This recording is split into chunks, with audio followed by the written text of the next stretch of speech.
teman-teman kelas 5 di seluruh Nusantara. Bagaimana kabar kalian hari ini? Sudahkah kalian berolahraga? Bagi yang berpuasa, kalian masih bisa kok melakukan olahraga ringan. Bersepeda misalnya. Hari ini Kak Lisa akan melanjutkan cerita tentang terumbu karang. Tapi ngomong-ngomong, Franz mana ya? Dari tadi kok belum kelihatan.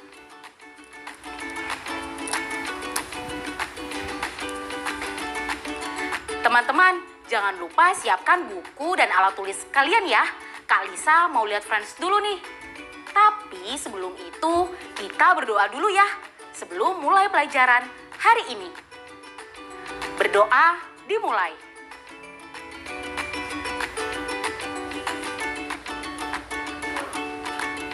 Berdoa selesai. Teman-teman, walau kita masih terus belajar di rumah, jangan lupa untuk terus menjalankan protokol kesehatan ya. Seperti menjaga jarak, memakai masker, dan mencuci tangan.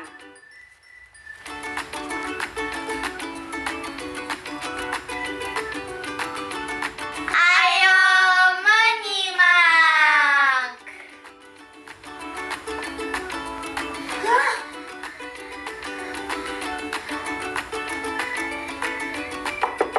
Franz, aku masuk ya. Ya ampun Franz, kamu kenapa?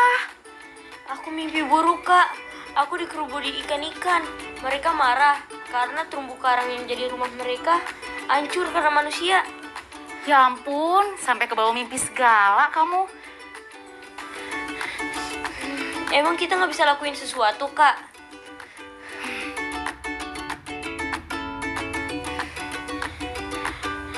Memang sedih teman-teman.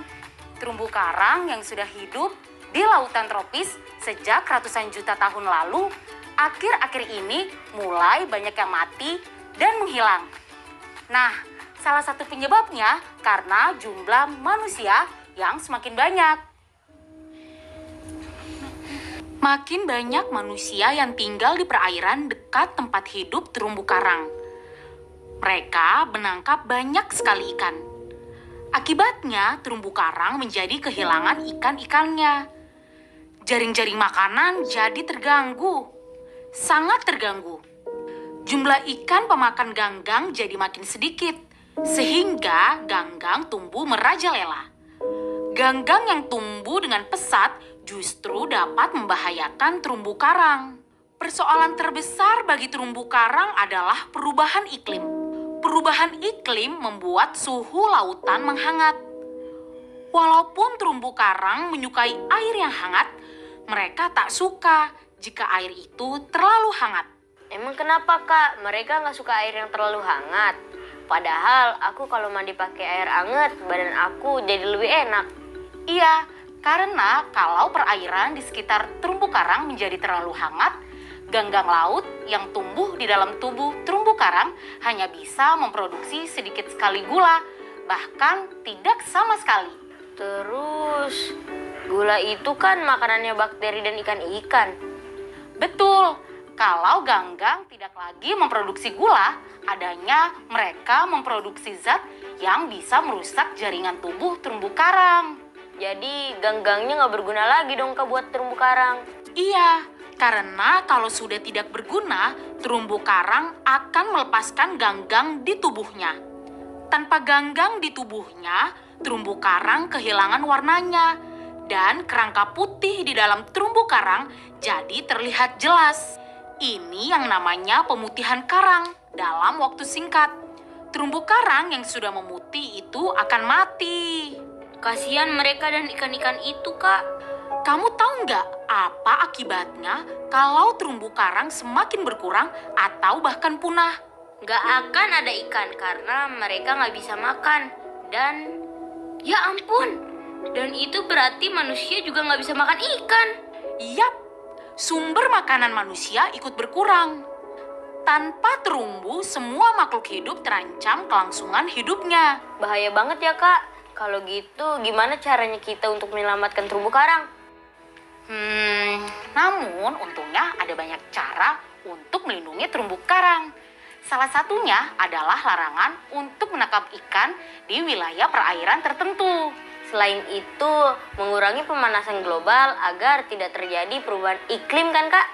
Jadi mulai sekarang kita harus sama-sama jaga lingkungan ya. Karena sesama makhluk hidup saling membutuhkan.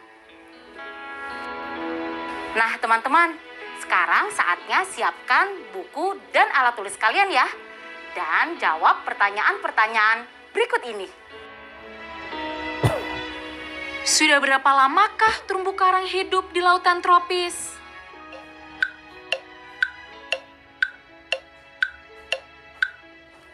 Betul teman-teman, terumbu karang hidup sejak ratusan juta tahun lalu.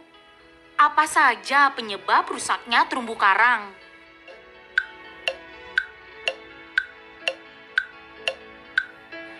Pemanasan global dan penangkapan ikan pemakan ganggang menjadi penyebab rusaknya terumbu karang. Jika manusia menangkap terlalu banyak ikan, kehidupan terumbu karang bisa terganggu. Mengapa demikian?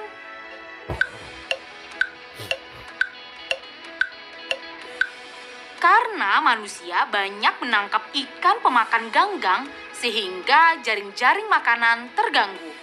Apa yang terjadi saat terumbu karang mengalami pemutihan? Jelaskan.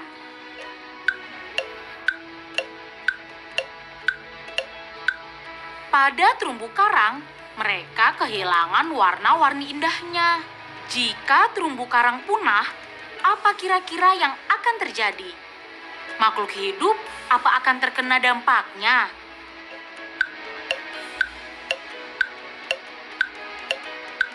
Tanpa adanya terumbu karang, makhluk hidup lainnya akan kehilangan tempat tinggal dan lama-kelamaan akan menghilang. Wah, mengerikan ya teman-teman. Nah, sekarang kamu sudah gak sedih lagi kan? Sekarang kakak mau... Tunggu, Kak. Kak, aku pinjam HP bentar dong. Untuk apa?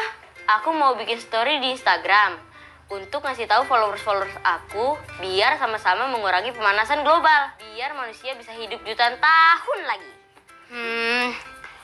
Oke, boleh. Teman-teman di rumah, kalian juga bisa membuat video di akun media sosial kalian tentang pentingnya menjaga kelestarian terumbu karang.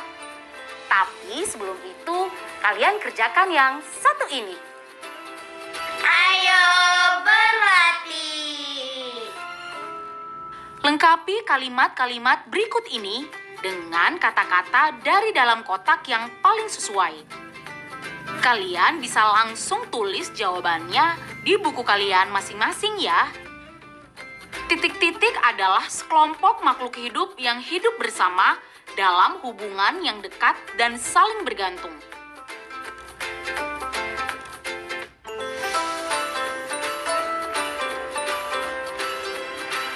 Titik-titik adalah hewan utama pembentuk terumbu karang yang menghasilkan zat kapur.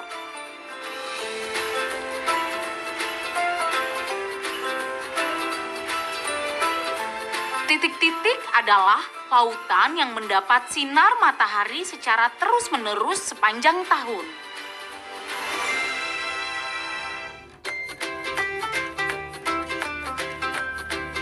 Makhluk hidup sangat kecil yang hidup di lautan disebut titik-titik.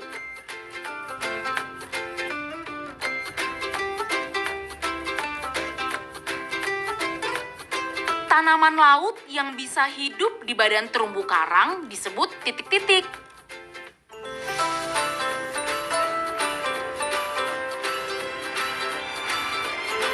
Sekarang kita periksa jawaban kita sama-sama yuk.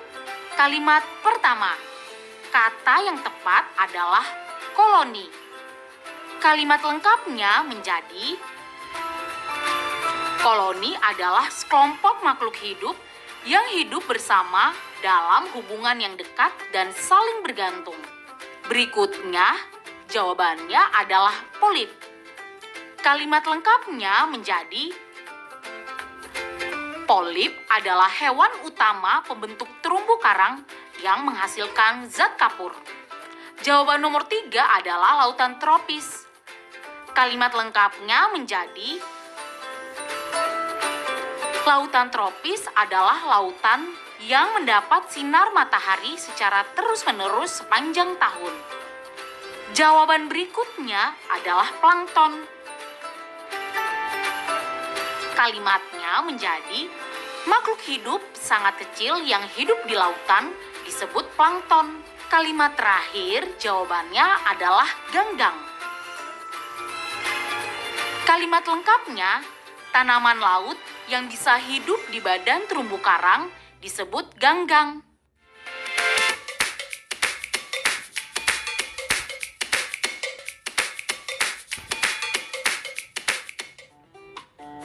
Jadi gitu ya guys, sekarang ngerti kan kenapa terumbu karang itu penting banget buat kehidupan di laut dan buat kehidupan manusia.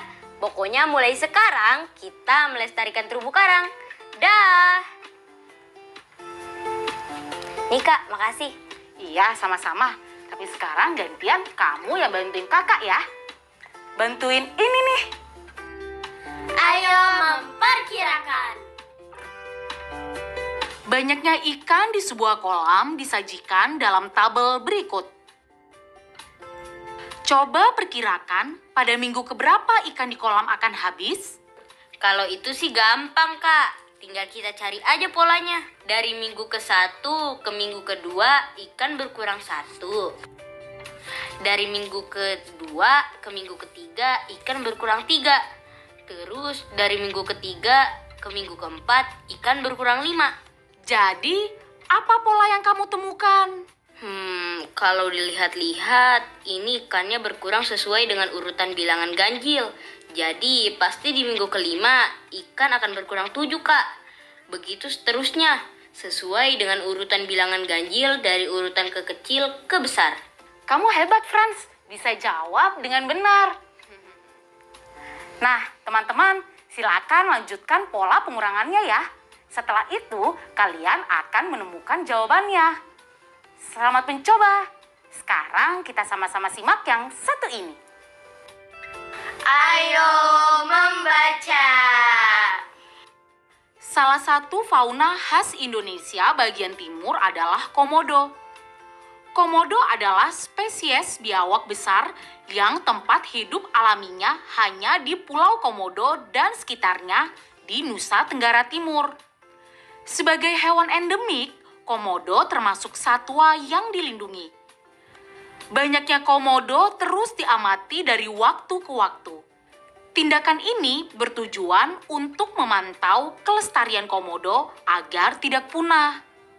Data perhitungan populasi komodo dari tahun ke tahun dapat dilihat dalam gambar berikut ini. Data ini disajikan dalam bentuk diagram garis atau grafik. Pada diagram ini, kita dapat mengetahui bahwa banyaknya komodo bersifat fluktuatif, artinya kadang-kadang populasinya naik dan kadang-kadang populasinya turun. Populasi komodo pernah menurun pada tahun 2016 dan naik kembali pada tahun-tahun berikutnya. Pada tahun 2019, populasi komodo tercatat paling tinggi dalam 5 tahun terakhir. Diagram garis itu sangat cocok untuk menampilkan naik turunnya data sesuatu dalam kurun waktu tertentu. Arah kemiringan garis yang menunjukkan naik turunnya data sangat mudah dibaca, sedangkan kecuramannya dapat menjelaskan naik atau turunnya data tersebut. Sekarang, perhatikan dua gambar berikut ini. Bandingkan dua grafik ini. Dengan melihat arah garisnya, kita dapat langsung mengetahui bahwa dari minggu ke minggu, banyaknya ular sawah mengalami kenaikan. Tingkat kenaikan atau penurunan juga bisa kita ketahui dari kemiringan garisnya. Pada grafik banyaknya ular sawah, terjadi kenaikan populasi ular sawah di minggu ketiga dibanding minggu kedua. Kita lihat garisnya semakin menanjak.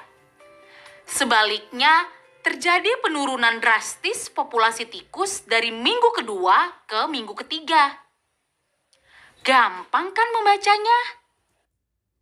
Ayo mencoba.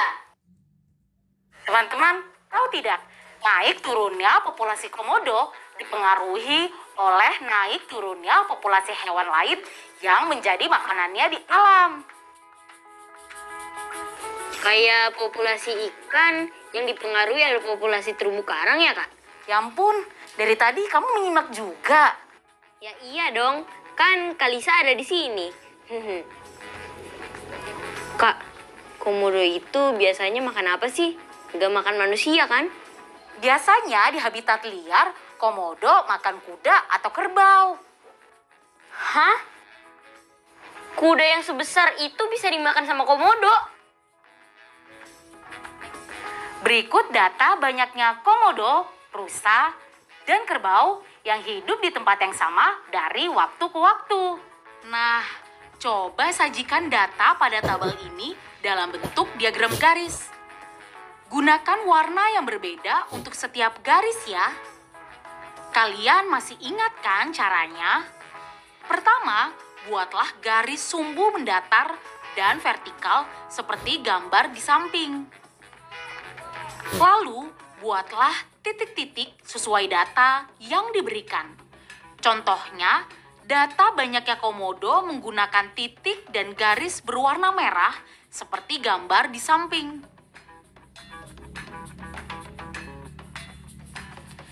Selesaikan grafik ini dan buatlah untuk data rusa dan kerbau. Ayo berlatih.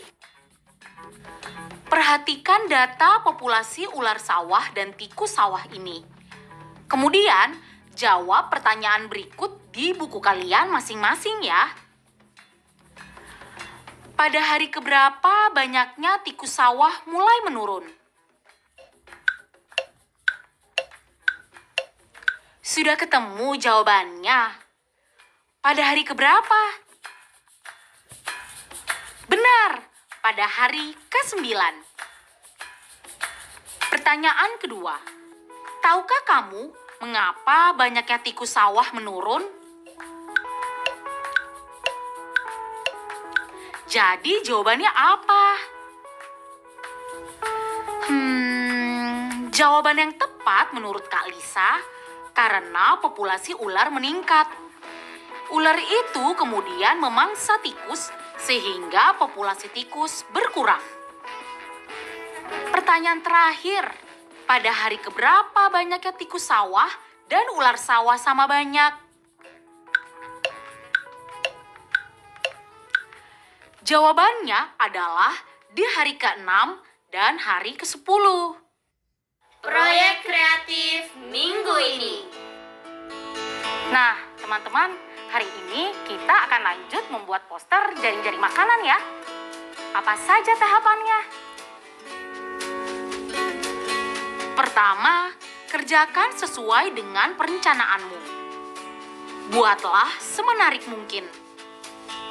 Kamu dapat melengkapi gambar-gambar dan hiasan supaya menarik. Kedua, amati dan kumpulkan data dengan lengkap dan teliti.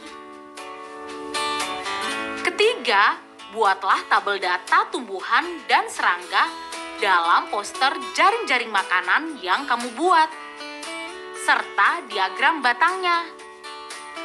Data dan diagram ini harus menjadi bagian dari poster.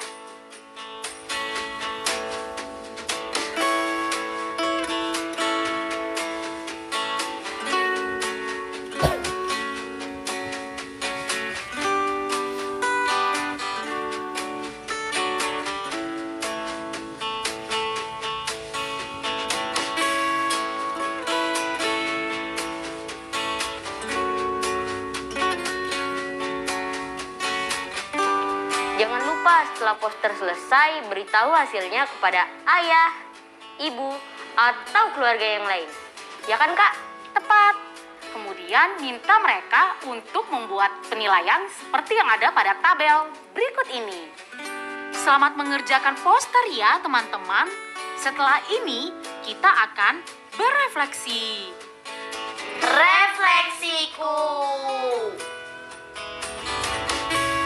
Teman-teman, hari ini kita sudah belajar apa aja ya? Kita coba ingat satu-satu ya. Pertama, kita belajar mengenal penyebab berkurangnya ekosistem terumbu karang dan apa akibatnya bagi makhluk hidup. Kita juga belajar kosakata baru dan melengkapi kalimat dari kosakata baru itu. Lalu, juga belajar memahami apa itu diagram garis, serta bagaimana membuat dan membaca data pada sebuah diagram garis. Bagaimana perasaan kalian? Senang? Bingung? Mudah-mudahan nggak bingung ya. Dan jangan sedih juga kalau kalian belum paham materi hari ini. Karena kita selalu bisa terus belajar dan berlatih. Pamit dulu sana sama teman-teman.